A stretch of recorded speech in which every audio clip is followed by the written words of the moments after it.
Becky Streepy from Glue and Glitter, and today I'm going to show you how to make your own vegan Italian breadcrumbs. Before we get to the recipe, I did want to talk a little bit about the elephant in the room. Why do you even need a recipe for breadcrumbs, right? Breadcrumbs are just bread that you put in the blender. And that's true, you don't need a recipe for breadcrumbs. But for Italian breadcrumbs, a recipe is very helpful because they don't just bring that crunchy bread and goodness to a recipe, but they also bring some of the flavor.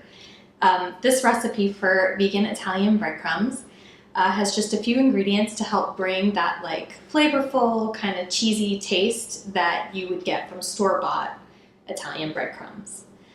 The reason that you can't just go to the store and buy Italian breadcrumbs, which is what I used to do before I went vegan, is that they often will contain both milk and egg ingredients. The milk ingredients are pretty obvious, right? They put cheese in there, probably Parmesan, because Parmesan cheese tastes good.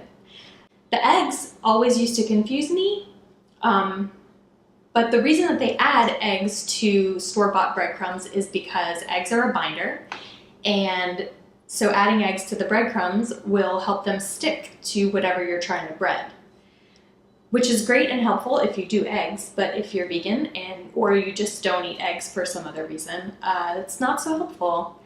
So to overcome the cheese hurdle, we're using some nutritional yeast, and then those spices really pick up a lot of the slack too. And as far as the eggs, you're just gonna make that up later in the recipe by choosing a great vegan binder. There are lots of options out there to make your breadcrumbs stick to whatever you're breading. Aquafaba, which is just the liquid from canned beans, is a great option. You can use like a flax egg or a chia egg. My personal favorite vegan binder to use is vegan mayo.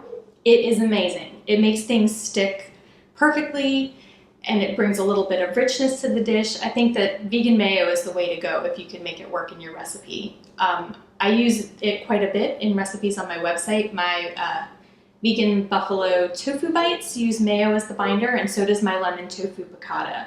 It works great, and I can't recommend it enough. I think that's really it about breadcrumbs for now. Why don't we cut to the overhead and get cooking so you can make these yourself?